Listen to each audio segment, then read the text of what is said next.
I'm Captain Rowan Berg, 32 years old, United States Army. Under the harsh sun of Fort Liberty, North Carolina, I was standing in a ceremony that meant everything. The moment Major General Whitaker was about to present me with the command saber, a voice cut through the national anthem. "You don't deserve to wear that uniform." It was Ethan, my stepbrother. Before anyone could react, he lunged forward, ripping the saber from the general's hands. The edge of the steel slammed against my left hand. Blood. It soaked through the pristine white dress glove. He roared in front of hundreds of people. "You don't belong here, Rowan. You were never one of us." They thought this public humiliation would break me. They didn't know that my blood on this uniform was the most ironclad oath I could ever make. Let me know where you're watching from. Hit that like and subscribe button if you've ever been treated like a stranger by your own family at the exact moment you needed them most. The heat at Fort Liberty was unforgiving. It shimmered in waves off the vast expanse of the parade ground, baking the scent of freshly cut grass and kiwi shoe polish into the humid North Carolina air. I stood at attention, my spine straight as a ramrod, the dark green fabric of my Army service uniform already starting to feel heavy. The rhythmic, cadenced beat of the ceremonial drums seemed to sync with my own heart. A steady thump, thump, thump that marked the culmination of a lifetime of effort. 17 years. 17 years of pushing my body past its limits, of honing my mind to a razor's edge, of sacrificing normalcy for duty. This moment wasn't just for me. It was for him. For the father I barely knew, First Lieutenant Henry Berg, whose legacy was the compass that had guided my entire life. In the front row of the guest bleachers, I could just make out my mother. She was fanning herself with a program, looking small and overwhelmed by the military precision surrounding her. I allowed myself a flicker of hope. Maybe today, seeing me here, she would finally understand. Maybe she would finally be proud. Major General Whitaker stood before me, his presence as commanding as the flag snapping in the breeze behind him. He was a friend of my father's, a living link to a past I only knew through faded photographs. His eyes, crinkling at the corners, held a warmth that went beyond professional courtesy. It was the look of a mentor, of a man who saw not just the rank on my shoulders, but the journey it took to get here. He took the ceremonial officer's saber from its display, its polished steel glinting under the relentless sun. "Captain Berg," he began, his voice deep and resonant, carrying across the silent field. "On behalf of a grateful nation, and in recognition of your exemplary leadership." He was about to place the hilt in my hand. It was the pinnacle, the symbol of everything I had fought for. And then, a blur of motion from the stands. "You don't deserve that." The voice was a shard of glass in the solemn air. It wasn't just the words. It was the venom they were steeped in, an acid I knew all too well. It sliced through 17 years of carefully constructed walls, straight into the heart of the scared, unwanted girl I once was. My blood ran cold. I didn't need to turn. I knew that voice. Ethan. He vaulted the barrier separating the guests from the field, his face a twisted mask of rage. 2 military police officers started to move, but he was too fast. He lunged, not at me, but at the general, his hands clawing for the saber. He ripped it from Whitaker's grasp with a savage grunt. For a split second, time seemed to warp, the polished blade arcing through the air in a terrifying, beautiful sliver of light. Then it slammed into my hand. It wasn't the blade that hit me, but the heavy steel of the handguard. A sickening, dull crack echoed in my ears, a sound I felt more than heard. A bolt of white-hot agony shot up my arm, so intense it stole my breath. It felt like every small bone in my hand had been shattered by a hammer. Hot. Wet. My eyes, wide with shock, dropped to my left hand. The ceremonial white cotton glove was already blooming with a grotesque flower of crimson. It started as a small stain, then darkened, spreading rapidly through the fibers. Blood. My blood. Staining the symbol of purity and honor. Through the haze of pain, my gaze darted to the stands, searching for my mother. I found her. Her hand was clamped over her mouth, her body shrunken into her seat. I saw a flicker of horror in her eyes, quickly replaced by something else. Fear. The same old paralyzing fear. And then, she did what she always did. She looked away. She turned her head, her eyes finding a point on the far side of the field, anywhere but on her daughter being assaulted. She had abandoned me. Again. Ethan stood over me, panting, the saber clutched in his hand. His face was inches from mine, spittle flying as he roared the words that were the anthem of my childhood. You were never one of us! The spell broke. Shouts erupted.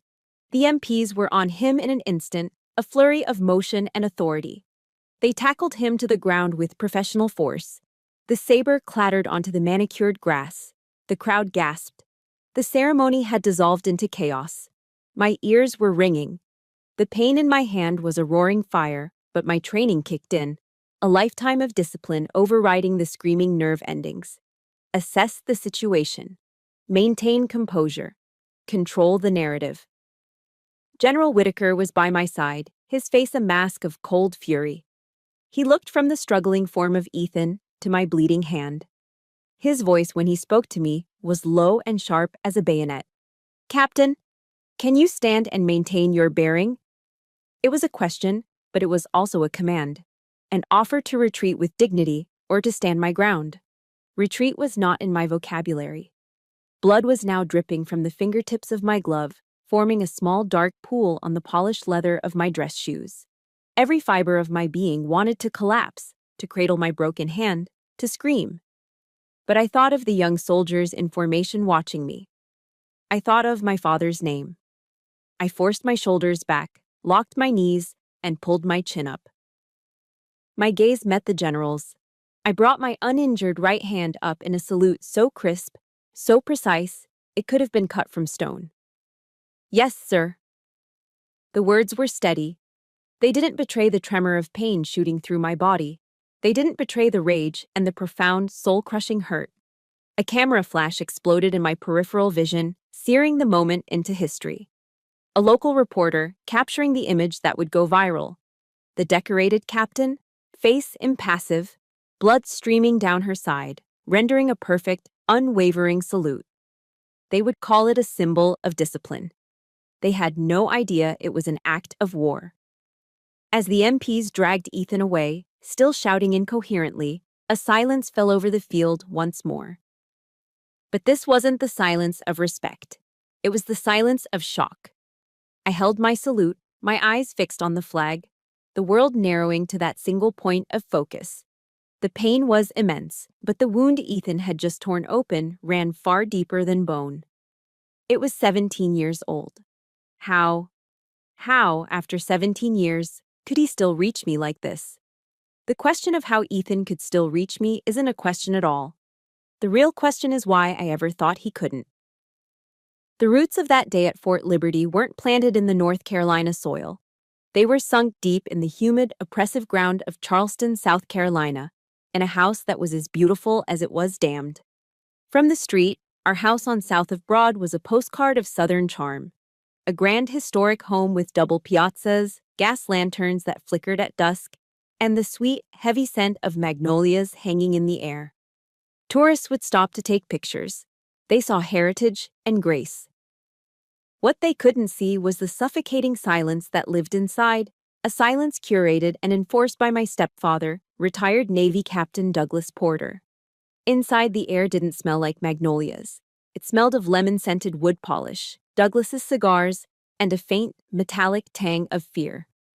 My mother's entire existence revolved around navigating his moods. Her constant whisper to me was the law of our house. Don't poke the bear, Rowan. Just be quiet. Be good. Being good meant being invisible. It meant walking on the antique heart pine floors without making them creak. It meant reading in my room instead of watching TV in the living room. It meant never, ever bringing up the name Henry Berg. Douglas ruled our home like the deck of a warship, and I was the permanent, unwanted stowaway. The worst of it always came to a head during holidays, when the performance of a happy family was mandatory. I remember one Thanksgiving when I was 14. The dining room was set with my grandmother's old silver and a lace tablecloth so ancient it was the color of cream. The air was filled with the rich smells of roast turkey, sage stuffing, and bourbon-glazed sweet potatoes. Douglas, seated at the head of the table, believed family dinners were a time for moral instruction. My instruction. "Rowan," he'd boomed, his voice silencing the soft clink of silverware. "Ephesians, chapter 6, verse 1. Recite it." I swallowed, my throat suddenly dry. All eyes were on me. Ethan, a year older, smirked from across the table. He loved this. "Children, obey your parents in the Lord, for this is right," I recited, my voice small. "Louder," Douglas commanded, "as if you mean it." I repeated the words, my face burning. He nodded, satisfied, and began carving the turkey. For a moment, I thought I was safe, but my hands were trembling. As I reached for my water glass, my fork slipped from my grasp, clattering onto the pristine tablecloth and leaving a small greasy stain from the gravy. The silence that followed was absolute. It was heavy and cold. Douglas put down the carving knife with slow, deliberate precision. He didn't yell. That wasn't his way, not at first. He just stared at the stain, then at me, his eyes like chips of ice. "Clumsy," he said, the word a quiet indictment. He picked up my plate, piled high with turkey and all the fixings I'd been dreaming of all day, walked over to the grand fireplace, and scraped the entire meal into the dying embers. It sizzled and smoked, the smell of burnt offering filling the room. "You will eat in the kitchen," he said, his voice flat. "A bowl of cold grits. That's what you deserve." I looked at my mother, pleading. She wouldn't meet my eyes. She just stared at her own plate, her hands clenched in her lap. Ethan's smirk had widened into a full-blown grin. He knew he'd be getting my share of the pumpkin pie. I spent that Thanksgiving in the kitchen, spooning tasteless, lumpy grits into my mouth while the sounds of laughter and conversation drifted in from the other room. It wasn't about the food, it was about the humiliation. It was about being publicly marked as unworthy. Later that evening, when Douglas was in his study, my mother slipped into the kitchen. She didn't say a word. She just pressed a small broken piece of pie crust into my hand before scurrying away, as if her small act of kindness was a crime. But Ethan was the one who knew how to turn cruelty into an art form. He knew the one thing I had left of my real father was his military dog tag. It was my sacred object. I kept it in a small wooden box on my nightstand. One sweltering summer afternoon, he stormed into my room after I'd beaten him in a school sailing race. He saw the box, knew exactly what was inside, and snatched it. "What's this, Rowan?" he sneered, dangling the chain. "Thinking about your dead hero, Daddy?" "Give it back, Ethan," I begged, my voice cracking. He just laughed. He ran out of the house, down to the marshy edge of the Cooper River at the end of our property. I chased after him, but I was too late. With a final, taunting look, he drew his arm back and flung the dog tag out over the water. It made a tiny, insignificant plink as it disappeared into the murky depths. I didn't even think. I waded into the pluff mud, the thick, smelly sludge sucking at my sneakers. I searched for hours, my hands plunging into the dark water, feeling for that small piece of metal. Crabs scuttled over my fingers. The sun beat down on my back. I cried until I had no tears left. I never found it. When I finally trudged back to the house, covered in mud and defeat, my mother was waiting on the back porch. She didn't hug me. She didn't ask what was wrong. Her first words were a hissed whisper. "Look at the mess you've made. You're tracking mud all over the piazza. Go upstairs and shower, now. And don't you dare say a word of this to your stepfather." Protecting Douglas's peace was always more important than protecting me. His anger was the sun our entire family orbited, and my pain was just a planet to be sacrificed to keep the system stable. My escape hatch appeared in the form of a flyer in my high school guidance counselor's office, JROTC, Junior Reserve Officers Training Corps. It promised order, discipline, and purpose. It was everything my home was not. The first time I put on the uniform, a crisp, second-hand polyester uniform, I felt like I was putting on armor. Our instructor, Sergeant First Class Walsh, a tough-as-nails Marine veteran, saw something in me I didn't see in myself. He didn't see a clumsy, quiet girl. He saw potential. Discipline begins where excuses end, Berg. He'd bark at us during drills. He called me Berg, not Rowan, not sweetheart, not clumsy girl. Berg. It sounded like respect. It sounded like I was someone. He told me I had leadership qualities. It was the first time anyone had ever told me I was good at anything. The night Douglas died of a massive heart attack in his armchair, I didn't cry. I felt a quiet, profound sense of relief, as if a great weight had been lifted from the house. While my mother and Ethan planned a grand funeral befitting a retired Navy captain, I packed a single duffel bag.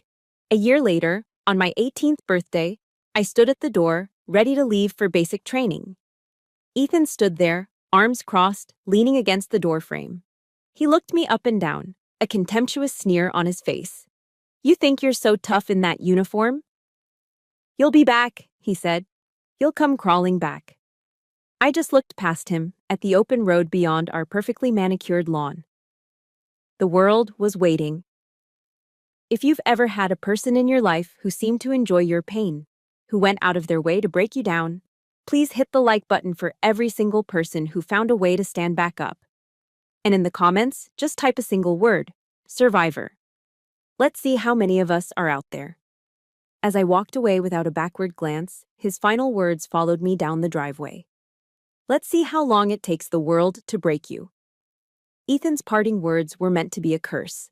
Let's see how long it takes the world to break you. He thought the world was just a larger version of our house, a place designed to crush anyone who didn't fit. He was wrong. The world didn't break me. It forged me. My forging began at Fort Jackson, South Carolina, just a 2-hour drive from Charleston, but a universe away. The bus ride there was quiet, filled with nervous teenagers trying to look tough. I just stared out the window, watching the Spanish moss and grand old houses of the Low Country give way to pine forests and strip malls. I wasn't nervous. For the first time in my life, I felt like I was heading home. Fort Jackson was hot, humid, and loud. From the moment we stepped off the bus, we were enveloped in a storm of structured chaos.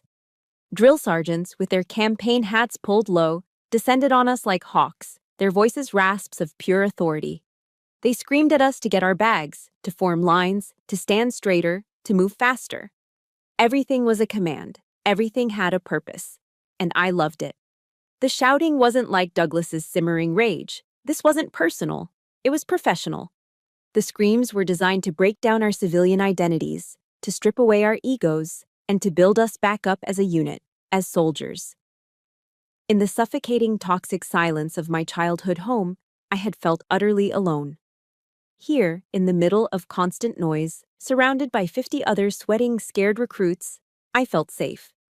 I wasn't Rowan Porter, the clumsy girl. I was Private Berg, a blank slate, and my value would be determined by what I did, not by who I was related to. I threw myself into basic training with a ferocity that surprised even myself. While others complained about the pre-dawn runs, the endless push-ups, and the bland food in the mess hall, I welcomed it all. The burn in my muscles was a clean pain, an honest pain. It was a feeling of getting stronger, not weaker. I learned to assemble and disassemble an M16 until I could do it blindfolded. I learned to march in formation, to navigate by the stars, to push my body one more mile when my lungs were screaming for air. I wanted to be the best. Not to prove Ethan wrong, but to prove Sergeant Walsh right. But there was a problem.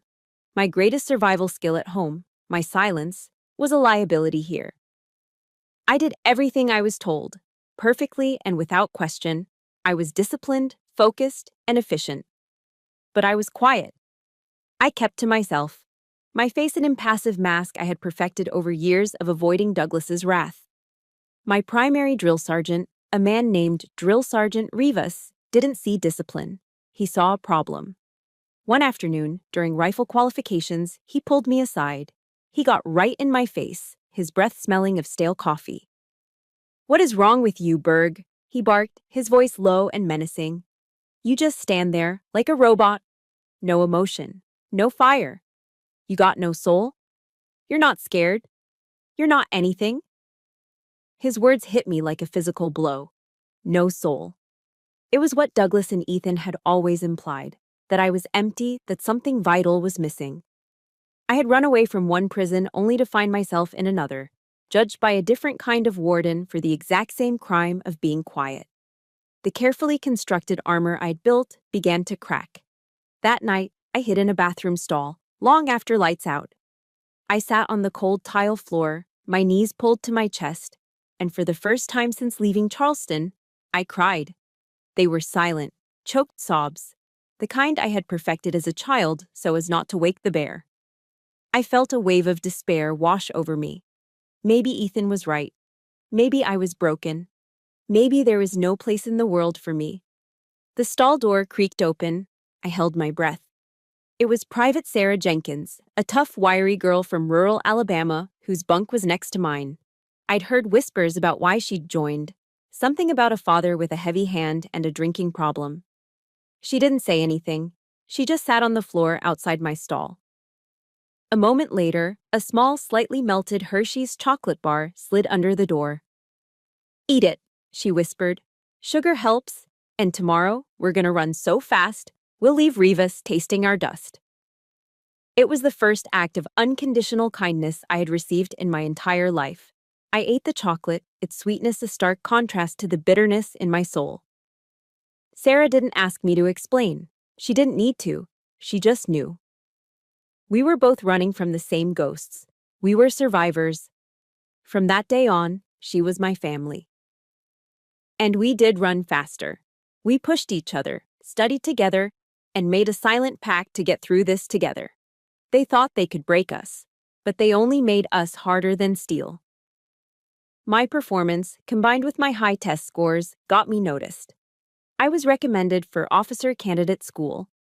OCS was a different world, less about breaking you down and more about building you up as a leader. It was there that I first met Lieutenant Colonel Whitaker.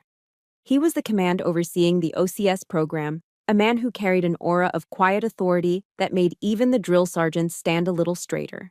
He knew my father. He'd served with him long ago. He called me into his office one day, a file on his desk with my name on it. I stood at attention in front of his desk, my heart pounding. Rivas's performance review was in that file. I was sure of it. Whitaker motioned for me to sit, a gesture that was so unexpected it felt like a trick. He didn't look at the file. He looked at me. "Drill Sergeant Rivas says you're emotionless, Berg," he began, his voice calm and even. "He says he can't get a read on you." I stared straight ahead, my face a blank canvas. "Yes, sir." He leaned forward slightly, his eyes analytical, but not unkind. "I don't see that. I see focus. I see a woman who has learned to channel every ounce of her energy into the task at hand. Your silence isn't emptiness, candidate, it's strength. Your father, Henry, had that same strength. He was the calmest man I ever knew in a firefight. He said my father's name. He acknowledged my silence not as a flaw, but as a legacy.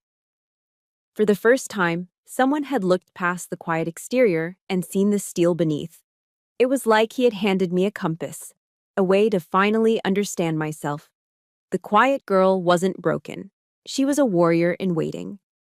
"Don't let anyone turn your strength into a prison," he said, closing the file. "Now get out of here and go lead." I left his office feeling taller, lighter. The invisible weight I had carried for 18 years was finally gone. I graduated from OCS at the top of my class, receiving my commission as a second lieutenant in the United States Army. As I stood on that graduation stage, shaking Whitaker's hand, I didn't think about the house in Charleston. I didn't think about Ethan or Douglas. I was no longer a survivor running from a painful past. I was a leader, marching toward a future I would build myself. I had the rank. I had the career. But 16 years later, a phone call from Charleston would remind me that the past never truly stays buried. For 16 years, the world didn't break me. It made me. I served tours in Iraq and Afghanistan. I earned the respect of my soldiers and the trust of my commanders. I became Captain Rowan Berg, a woman defined by her uniform, her discipline, and her unwavering control. The quiet, broken girl from Charleston was a ghost, a memory locked away in a part of my mind I rarely visited. I thought she was buried for good. Then came the phone call. It was the summer before the ceremony at Fort Liberty. I was stationed in Kuwait, the air a blistering 120 degrees. The call came over a crackling satellite line. It was Ethan. His voice was slick with a practiced, somber tone I didn't recognize. "Mom was sick," he said. "Cancer. It was bad. The doctors weren't giving her much time." "She's asking for you, Rowan," he'd said. The lie was so obvious it was almost insulting, but it didn't matter. It was my mother. I put in for emergency leave the next day. Flying back, I felt a knot of anxiety tighten in my stomach. It wasn't just worry for my mother, it was the dread of returning to that house. As the plane descended into Charleston, I saw the familiar steeple-dotted skyline and the shimmering waters of the harbor. It was a beautiful city, a city tourists flocked to. To me, it was a beautiful cage. The house on South of Broad looked exactly the same, perfectly preserved in its southern grandeur. But the moment I stepped inside, I knew something was fundamentally wrong. The oppressive silence I remembered from Douglas's reign was still there, but it was different now. It was colder, more clinical. Then I saw them. Small, discreet security cameras mounted in the corners of every room. In the living room, the hallway, even pointing towards the kitchen. Ethan greeted me at the door, wrapping me in a hug that felt like a cage of snakes. He had grown heavier, softer, but his eyes held the same resentful glint. "Rowan, so glad you could make it," he said, his voice dripping with false sincerity. "Mom's resting in her room." I found her in the master bedroom, the same room she had once shared with Douglas. She was swimming in a sea of pillows, looking frail and impossibly small. The vibrant woman I remembered was gone, replaced by a pale, hollowed-out version of herself. Her eyes, once bright blue, were dull and clouded. "Mom?" I said softly. Her eyes fluttered open, and for a moment, a spark of recognition. "Rowan," she breathed. Ethan bustled in behind me, carrying a glass filled with a thick, greenish liquid. "Here you go, Mom," he said cheerfully. "Time for your special health juice." He held the straw to her lips, and she drank obediently, her eyes never leaving my face. I watched the transaction with a growing sense of alarm. The health juice, the cameras, the vacant look in her eyes. It felt less like care and more like control. He was treating her like a prisoner, not a patient. "She has good days and bad days," Ethan said, patting my shoulder. "I'm managing her finances, her medications. It's a full-time job. But what are sons for, right?" The next day, I found a moment when Ethan was out running errands. I sat on the edge of my mother's bed. I needed to talk to her, alone. "Mom, are you okay?" I asked, my voice low. Is he taking good care of you?" She looked towards the door, her body tense. She leaned closer and whispered, her breath papery and thin. "Ethan is a good boy. He takes such good care of me." But her eyes screamed a different story. They were wide with a familiar terror, the same terror she'd had when Douglas was alive. She was a hostage, and she was begging me to understand without saying the words. That was all I needed. I was Captain Rowanberg. I solved problems. I took action. I went downstairs, walked out onto the piazza, and called the Charleston Police Department. I explained the situation calmly and professionally. I was an active-duty Army captain, and I had reason to believe my terminally ill mother was being isolated and possibly over-medicated by my stepbrother. 2 officers arrived 20 minutes later.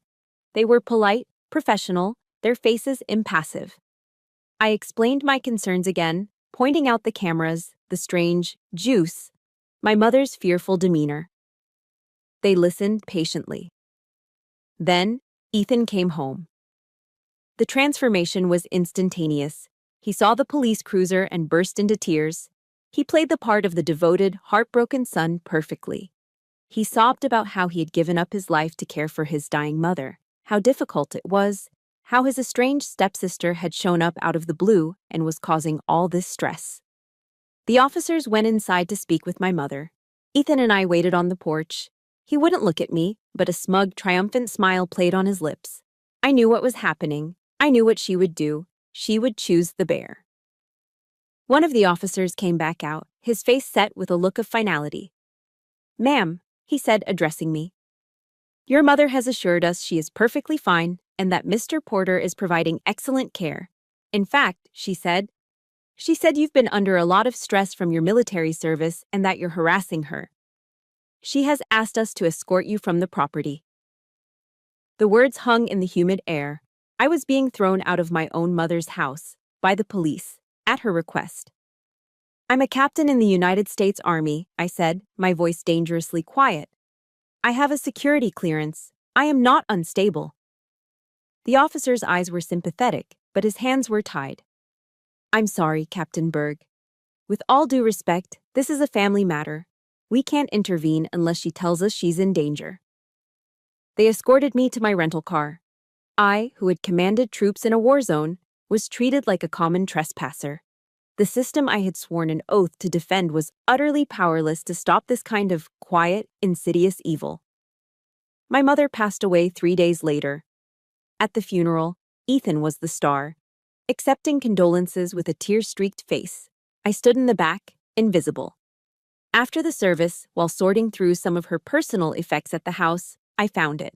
Tucked inside her old jewelry box was a yellowed newspaper clipping. The obituary for my father, First Lieutenant Henry Berg, from a military newspaper dated nearly 30 years ago. And there, underlined in a faint, shaky pen, was a single line from the list of survivors. "He is survived by his daughter, Rowan." She had remembered. Through all the years of silence, fear, and submission, she had held on to that one small piece of me, of him. She had remembered. I took the clipping and walked out of that house for the last time. Ethan was standing on the porch, watching me go. I stopped at the bottom of the steps and turned to face him. The grief in my chest was a cold, hard stone. "You are going to pay for this," I said. It wasn't a threat. It was a statement of fact, a mission objective. This time, I wasn't running away. I was going to war. That image of the underlined obituary clutched in my hand, and that promise I made on those steps. That's why, a year later, even as the blood ran down my arm, I stood my ground at Fort Liberty. The promise I made on my mother's porch was a quiet declaration of war. I expected a long, grueling campaign fought in the shadows through legal filings and private investigators. I never imagined the first battle would be broadcast live on national television, with me as the unwilling star. Before I was even discharged from the on-base clinic at Fort Liberty, my hand set in a cast, diagnosed with 3 fractured metacarpals, I was no longer just Captain Berg. I was a headline. The blood-stained salute. The image was everywhere. That single, searing photograph taken by a local reporter had gone viral. It was on CNN, playing on a loop, a panel of experts debating its meaning. It was the lead story on Fox News, commentators praising my grit and unbreakable discipline. My face, impassive and stoic, was plastered across Twitter and Facebook, turned into a meme, a symbol. They called me a hero, an icon of American fortitude. They didn't see me 10 minutes after that photo was taken, kneeling on the cold tile floor of a bathroom stall, vomiting into the toilet from the sheer shock and pain. They didn't see the shaking in my good hand as I tried to sip water.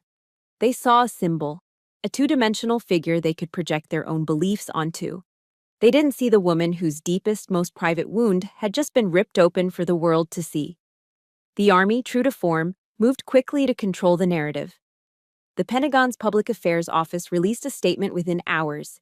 It was a masterpiece of military precision, commending my extraordinary composure under duress and stating that Captain Berg's actions exemplify the highest standards of discipline and honor within the United States Army. They confirmed that a civilian, Ethan Porter, had been detained and was facing charges. They omitted our relationship. It was clean. It was professional. It protected the institution. General Whitaker called me personally in my temporary room in the officers' quarters. "Just breathe, Rowan," he said, his voice a steady anchor in the hurricane. "Let us handle the press." Your only job right now is to heal. We've got your six." I was grateful for his protection, but it couldn't shield me from the fallout. My private war had become public property, and everyone wanted a piece of it. The story became a political football. On the right, I was hailed as a paragon of traditional military values, a rebuke to a supposedly soft generation. On the left, the incident was framed as a symptom of toxic masculinity and unresolved violence inherent in military culture. My pain was just ammunition for their arguments. Neither side seemed to care about the truth. Neither side understood that the uniform wasn't the cause of my wound. It was the only armor I'd ever had against it. Life on base became a minefield. The other soldiers didn't know what to say. I could feel their eyes on me in the PX, in the mess hall. They would whisper as I passed. Some gave me nods of respect, a silent acknowledgement of strength. Others looked at me with pity, their eyes soft with a sympathy I found suffocating. I didn't want their praise, and I certainly didn't want their pity. Both felt like a violation. They were looking at the icon, not at me. The icon was strong. The woman was falling apart. I retreated into myself, spending my off-duty hours in my room. The silence a welcome relief from the noise of public opinion. I felt adrift, unsure of my next move. My promise to my mother felt hollow now. Ethan's attack wasn't just on me, it was on the institution I loved, and I felt a paralyzing sense of shame. Then, the letters started arriving. At first, it was just a trickle, forwarded from the base mailroom. Then it became a steady stream, then a flood. Sacks of mail, filled with letters from all over the country, from people I had never met. I started opening them one evening, more out of a sense of duty than curiosity. Many were from young soldiers, privates, and specialists who wrote about their own silent battles. A soldier whose father belittled his service. A female officer whose husband controlled her finances. They saw my salute not as an act of military discipline, but as an act of personal defiance they wished they had the strength to make. There were letters from military spouses, from mothers and fathers who had watched their children struggle. They wrote about the invisible wars families fight behind closed doors, far from any foreign battlefield. They thanked me for not flinching, for showing them what resilience looked like. Each letter was a small crack of light in the darkness that had surrounded me. These people weren't talking to the icon. They were talking to me. They saw the truth behind the picture. They understood. One evening, I opened a letter with a return address from a small town in Texas. The handwriting was the shaky, deliberate script of an old man. "Dear Captain Berg," it began. "My name is Sergeant Major, retired Frank Miller. I served 22 years in the Army, 2 tours in Vietnam. I've seen men fall from enemy fire, from disease, from sheer exhaustion. I've seen a lot of things that are called brave, but I've seen very few people remain standing after being betrayed by their own kin. That kind of wound cuts deeper than any bullet.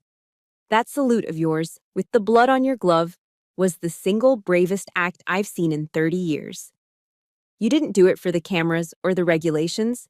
You did it for yourself. You told that bastard and the whole world that you would not be broken. You stood your ground. Thank you, Captain." From one old soldier to another.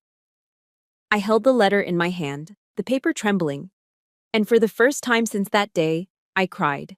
Not tears of pain or shame, but tears of recognition, of release. Frank Miller, from his small town in Texas, had seen me. He understood the battlefield I was really on. I sat there for a long time, the letter in my lap, the pile of mail a testament to a silent, unseen army of survivors. I realized this was no longer just my story. It wasn't about Ethan's jealousy or my mother's fear. It was about Frank Miller in Texas. It was about the young private whose father called him a failure. It was about every single person who had ever been made to feel worthless by the people who were supposed to love them. I couldn't stay silent. Not anymore. My war wasn't a source of shame. It was a source of strength. And maybe, just maybe, my story could be a weapon for them too. I stood up, the last of my hesitation gone, replaced by a cold, clear sense of purpose. I knew exactly what I had to do next. The next day, I walked into the Charleston law office of Nancy Given. The letters gave me a purpose, but it was the Army's investigation that gave me a target. The Criminal Investigation Division, or CID, was thorough, efficient, and impersonal. They interviewed me, General Whitaker, and a dozen other witnesses. They also interviewed Ethan. The final report landed on my desk a few weeks later. It officially cleared me of any misconduct. Ethan, however, got little more than a slap on the wrist. He was charged with disorderly conduct and trespassing on a federal installation. The punishment? A fine and a permanent ban from all military bases. That was it. Military justice had done its job. It had protected the sanctity of the ceremony. But it had done nothing to address the real crime. It wasn't enough. I didn't just want justice for a ruined ceremony. I wanted justice for my mother. The CID report included a transcript of Ethan's interview. Reading his words felt like swallowing poison. "She provoked me," he'd claimed, his voice dripping with self-pity. "She always had to be better than me, rubbing her fancy career in our faces. She took everything from me, even my own mother's love." His lies were so blatant, so pathetic, they didn't even make me angry. They clarified everything. They became fuel. I folded the report, my decision made. My fight with Ethan wasn't a military matter. It was a civil one. I requested a meeting with General Whitaker. We met in his office, the same room where he'd once defended my silence. I laid out my intention, my voice as steady as my gaze. "Sir, I'm going to sue him," I said. "For fraud, for breach of fiduciary duty, for every dollar he stole from my mother." He listened without interruption, his hands steepled on his desk. When I finished, he didn't try to talk me out of it. He didn't warn me about the potential mess or the impact on my career. He just nodded slowly, a grim look of approval in his eyes. "Good," he said, his voice a low rumble. "Ethan is a creature of the dark. He's used to manipulating people in the shadows where no one is watching. We won't fight him there." He leaned forward, his gaze intense. "We will attack in daylight. We will drag his actions out into the public record, piece by piece, and let the truth be our weapon." Attack in daylight. The phrase became my mission statement. It was a strategy I understood. It was a language I spoke. Finding the right weapon was the next step. I needed a civilian lawyer, someone who understood the murky battleground of family law and financial exploitation. My research led me to one name, in Charleston: Nancy Given. Her reputation was formidable. She wasn't just a lawyer, she was a shark who specialized in dismantling financial predators who hid behind the shield of family matters. Her law office was in a beautifully restored historic building downtown, a world away from the rigid functionality of Fort Liberty. Nancy Given herself was a woman in her late 60s with sharp, intelligent eyes and a no-nonsense demeanor that reminded me of my toughest instructors. She didn't waste time with pleasantries. "I've read the news, Captain Berg," she said, gesturing for me to sit. Her office was filled with books, not just law tomes, but works of history and philosophy. She looked at my cast, then at the faint, fading scar on the back of my hand. "I know what happened at the ceremony. Tell me what happened before." I spent the next hour laying out the facts, presenting the case with the same precision I would use to brief a mission. I detailed my mother's illness, the cameras in the house, the suspicious health juice, and the police report that labeled me as the aggressor. I spoke without emotion, focusing on the tactical details. When I finished, Nancy was silent for a long moment, studying my face.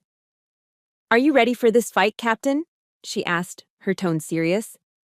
"He will use your service against you. He'll claim you have PTSD, that you're unstable. He'll say you were an absent daughter looking for a payday. It's going to get dirty." "Ma'am," I replied, meeting her gaze without flinching. "I've spent the better part of my career in the deserts of Kuwait and the mountains of Afghanistan. I'm not afraid of getting dirty." A slow smile spread across her face. "Good. Then let's go hunting."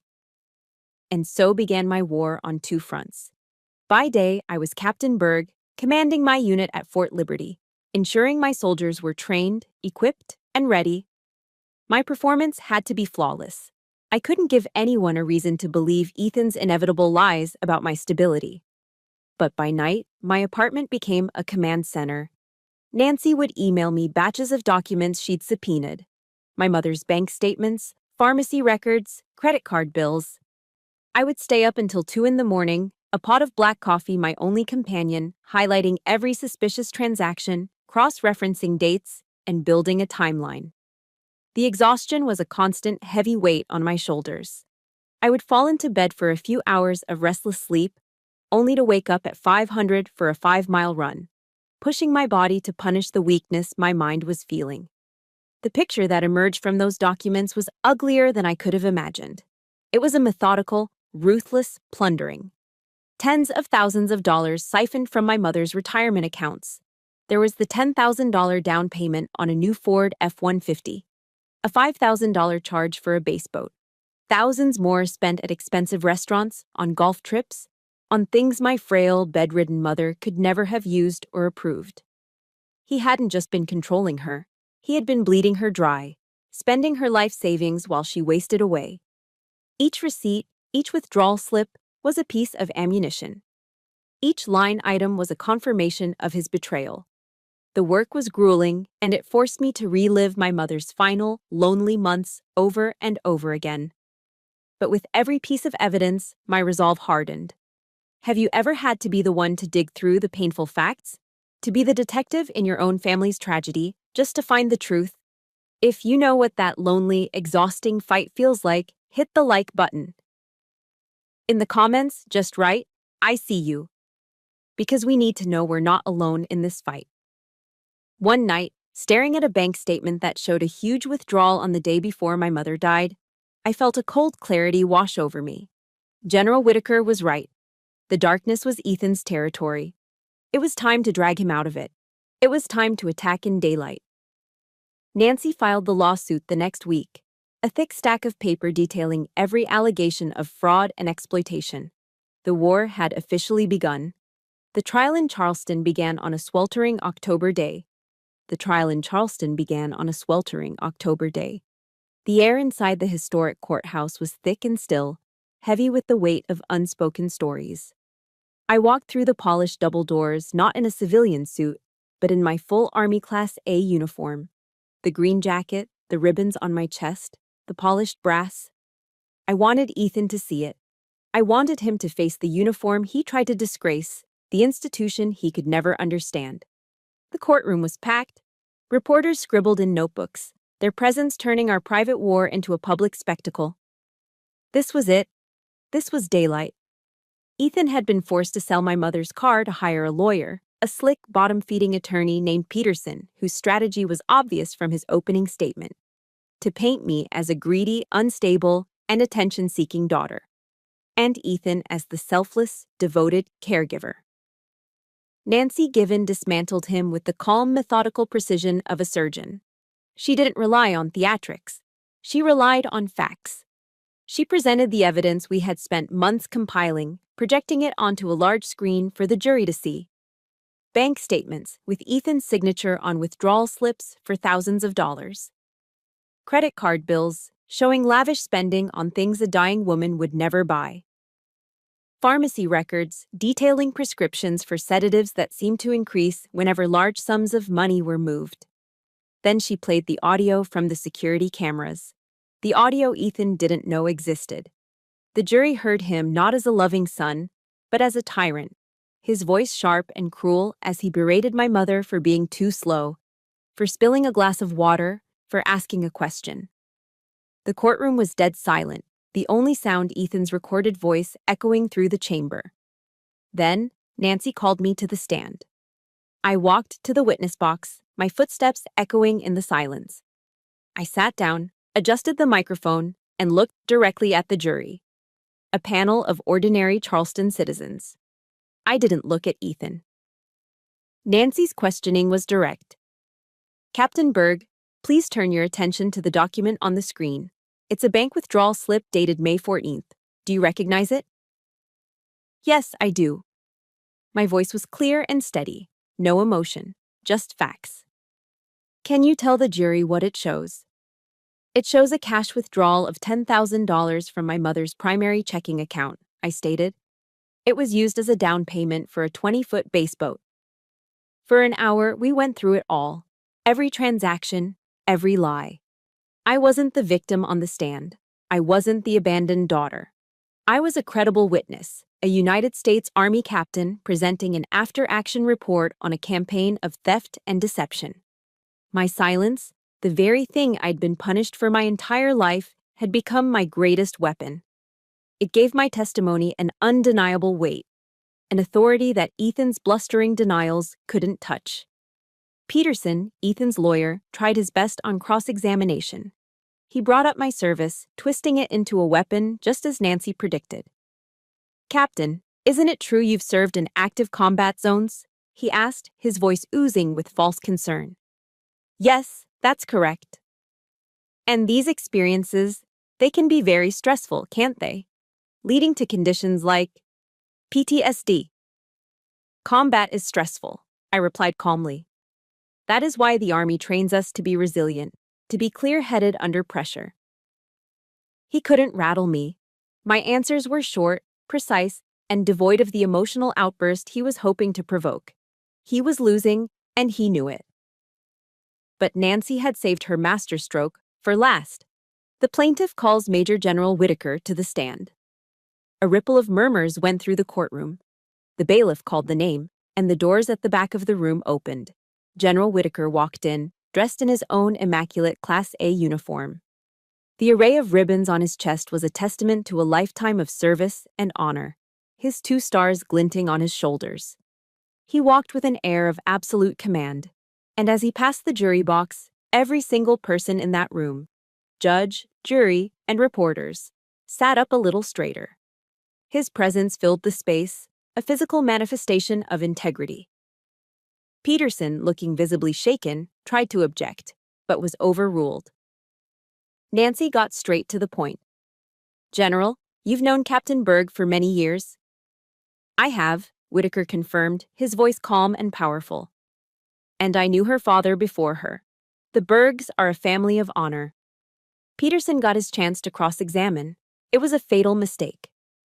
"General," he began, trying to sound bold, "you've heard the defense's position that Captain Berg's combat experience may have left her unstable?" General Whitaker looked at Peterson, then he turned his gaze to the jury. He didn't raise his voice. He didn't need to. "Sir," he said, his voice cutting through the silence, "what you call instability, I call extraordinary composure.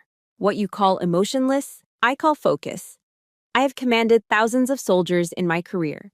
Captain Berg is one of the finest officers I have ever had the privilege to serve with. She is the living embodiment of honor, integrity, and selfless service. Concepts that your client, Mr. Porter, a man who would steal from his own dying mother, could never possibly comprehend." He paused, letting the words land. "He is a coward. She is a soldier." It was over. Peterson sat down, defeated.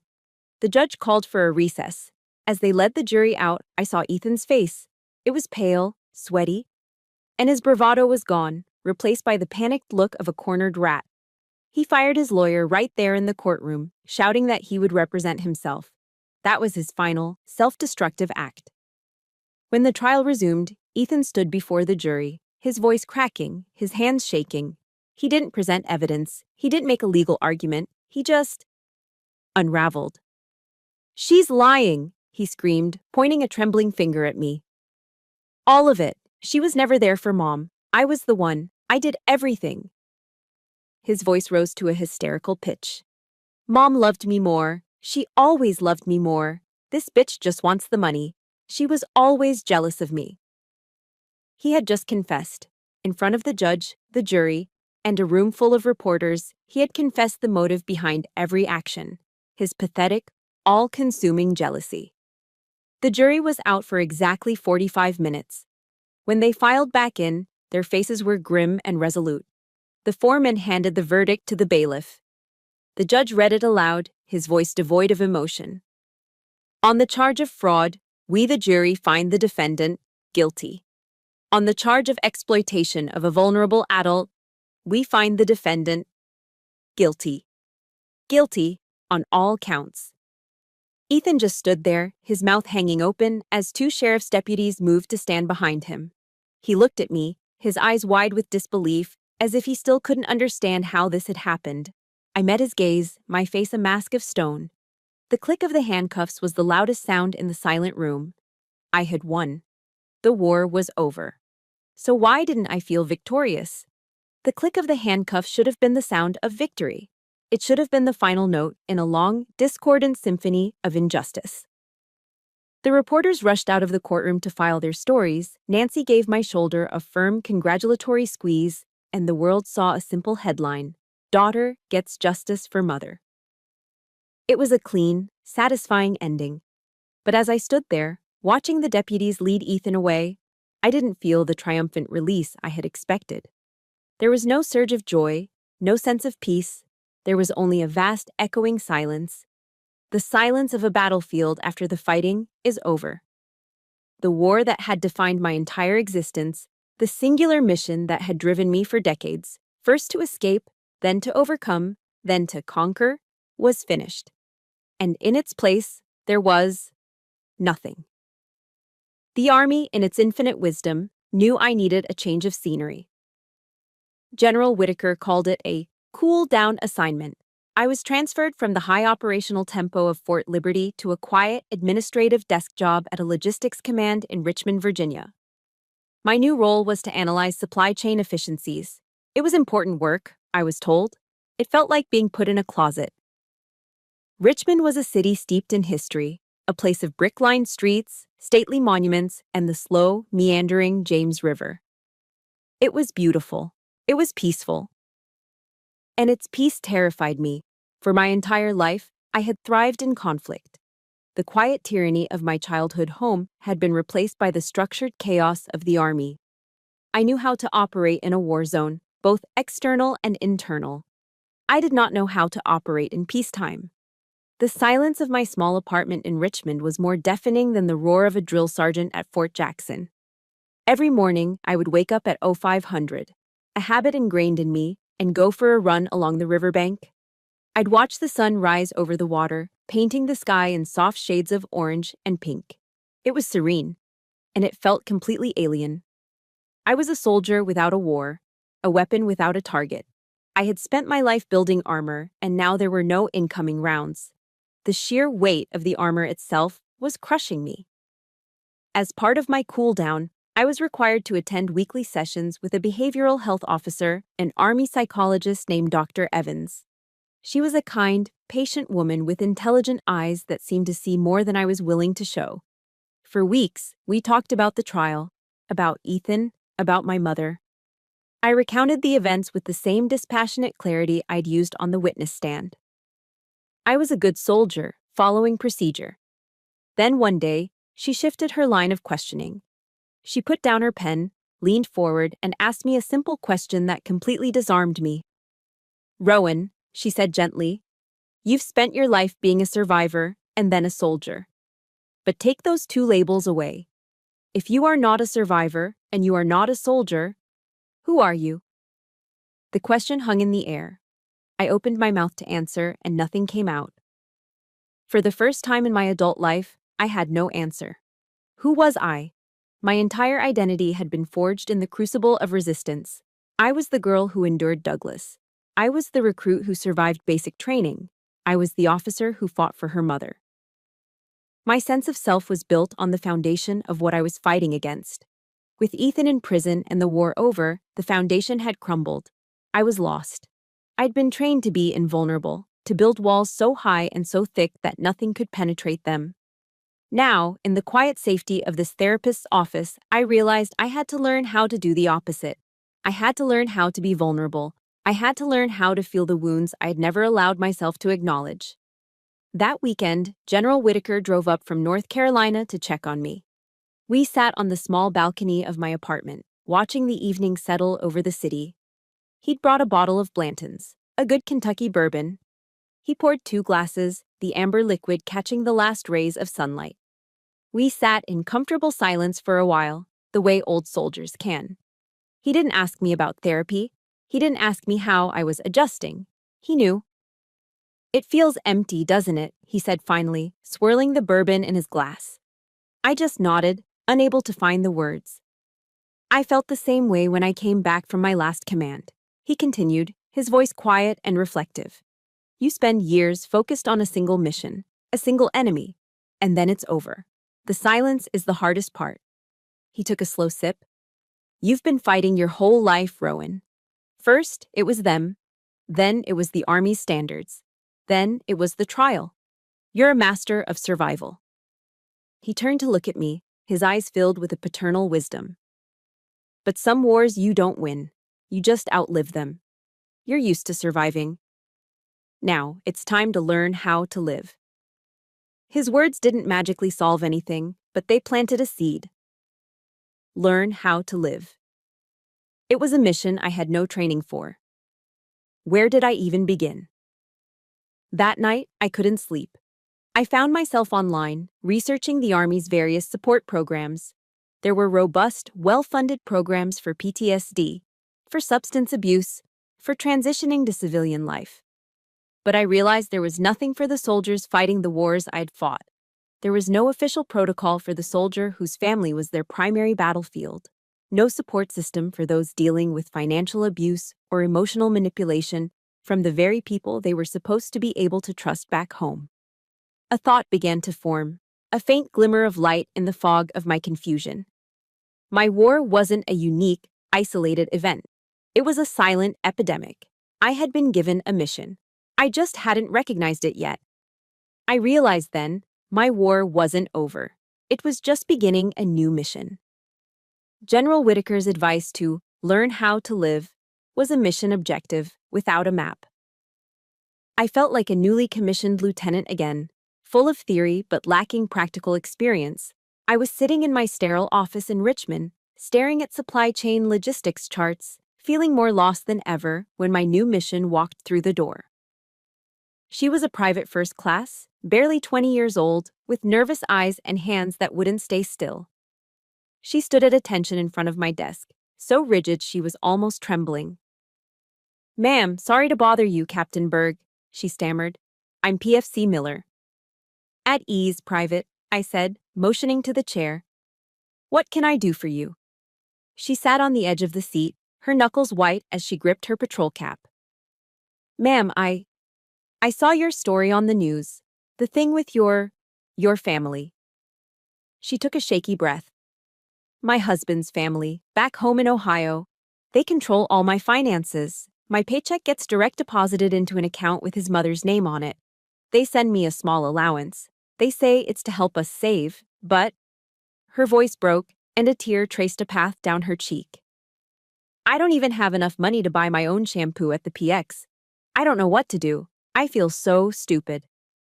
I looked at this young soldier, a woman trained to face enemies of the state, who was being systematically dismantled by her own family. And in her terrified, ashamed eyes, I saw myself. I saw the girl who was told a dog tag was just a piece of metal. I saw the woman who was escorted from her mother's home by the police. The emptiness I had been feeling for months was suddenly replaced by a white-hot surge of protective anger. This wasn't just my story. This was PFC Miller's story. And how many others were there like her? That night, I didn't analyze supply chains. I mapped out a new kind of battlefield. The Army had taught us how to operate a tank, how to field strip a rifle, how to survive in the desert.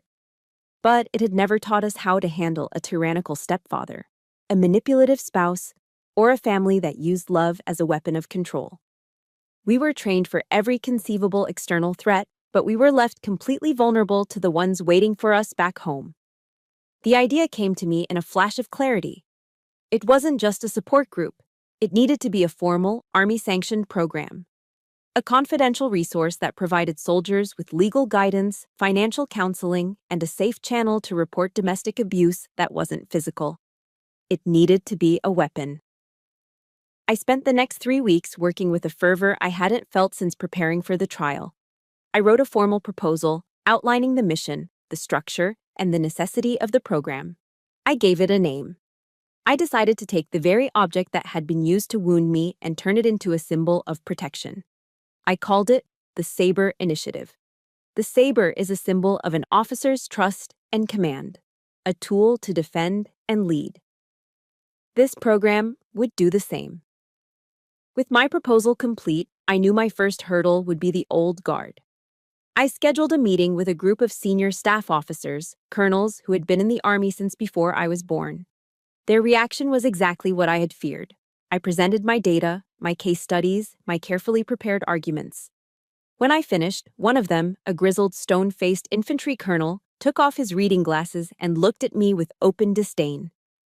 "Captain," he said, his voice dripping with condescension, "the United States Army is not a social work agency. We are here to fight and win the nation's wars. This is a distraction. It's weakness." Another chimed in. "If a soldier can't manage their own family drama, how can we expect them to manage a platoon in combat? This is a personal problem, Berg, not an army problem." Weakness. Personal problem.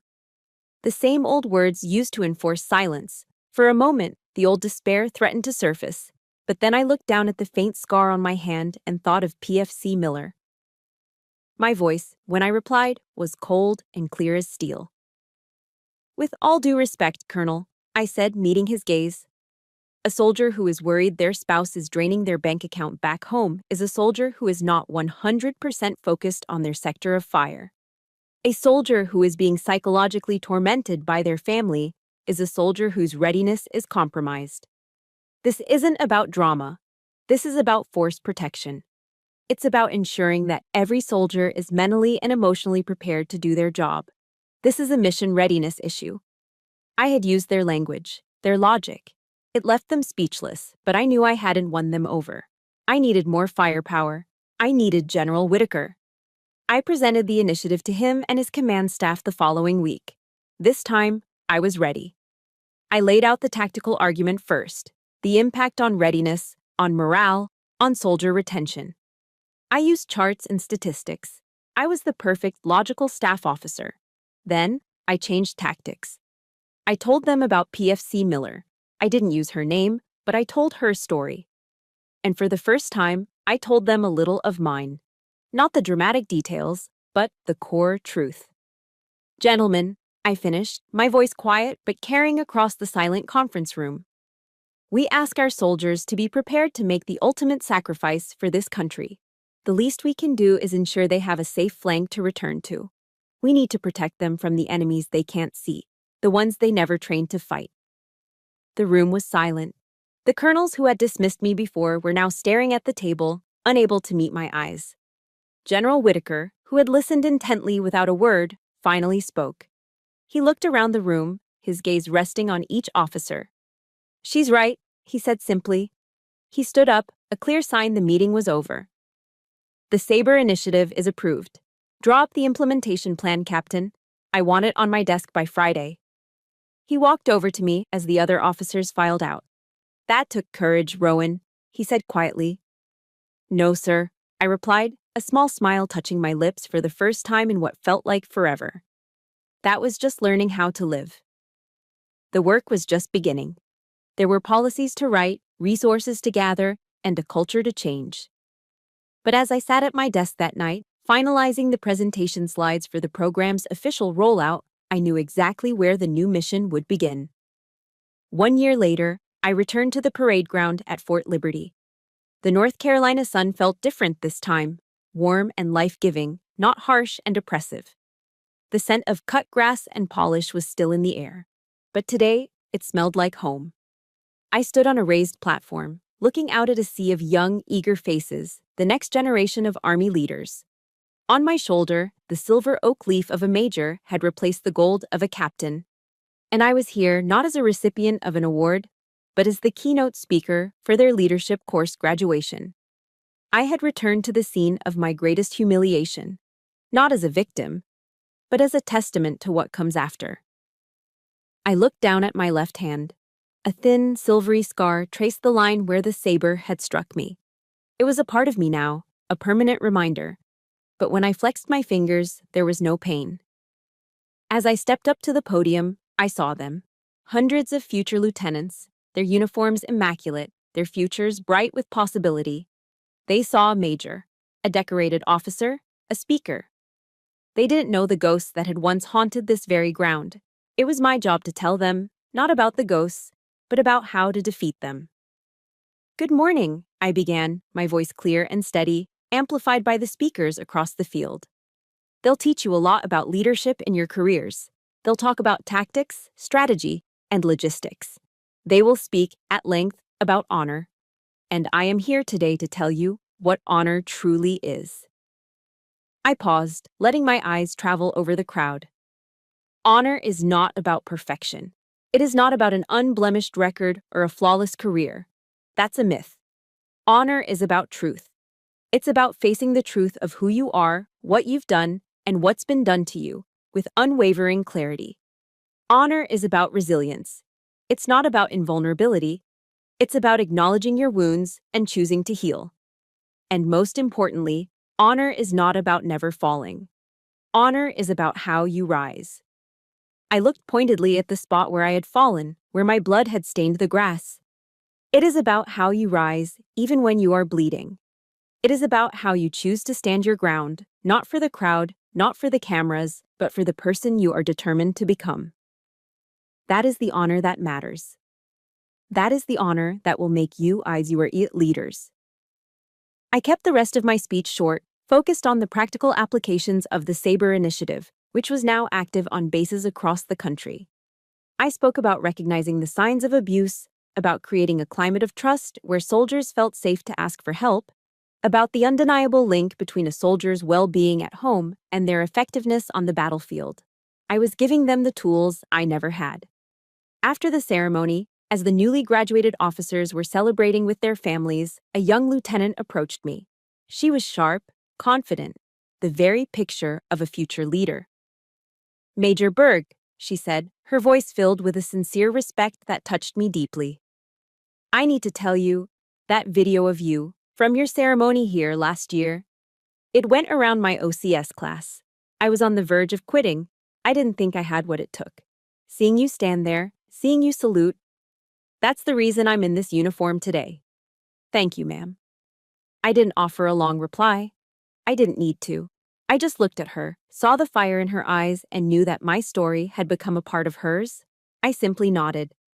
Congratulations, Lieutenant. Go make a difference. My mission was already working. As she walked away to join her proud parents, a familiar voice came from behind me. She's not the only one you know. I turned. General Whitaker, now retired, stood there in a civilian polo shirt and slacks. He looked relaxed, happier. The immense weight of command finally lifted from his shoulders.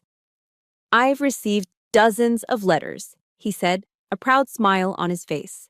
From drill sergeants, from company commanders. They say the Saber initiative is one of the most impactful leadership tools they've been given in a decade. You did good, Rowan. We did good, sir, I corrected him. We stood together for a moment, watching the families take pictures, the scene a perfect portrait of pride and joy. So, have you forgiven him? He asked quietly, the question unexpected. I knew he meant Ethan. I thought about it for a moment, honestly and without defense. The old, familiar anger wasn't there anymore. The bitterness was gone. I don't think about him, I said, and I was surprised to find that it was the truth. I've realized something, sir. Forgiveness isn't a gift I give to him. It was never about him. Forgiveness is my peace, and I had to fight like hell to win that peace for myself. He doesn't get to have any part of it. Whitaker nodded, understanding completely. You finally finished your war, Berg. I looked out across the parade ground at the American flag flying crisp and proud against the blue sky. I felt the warmth of the sun on my face, and for the first time, I felt truly at peace. The scar on my hand was just a scar. The ghosts were gone. Maybe I have, General, I said, a real smile forming on my lips. But I've learned that some wars aren't meant to end. They're just meant to change. They become something new. I turned to him, my eyes clear, my future an open field of infinite possibility. And now, I'm ready. And so, my war has found its peace. Thank you for walking this path with me, My journey from that parade ground to this moment has taught me one thing above all. Our scars don't have to be a source of shame. They can be our greatest source of strength, a testament to what we have survived. Every one of you listening has your own story, your own battle fought in silence. If this journey resonated with you, I invite you to join a community of survivors by leaving a comment below with 3 simple words. I am ready. And if you believe that every story of resilience deserves to be heard, please like this video and subscribe to the channel.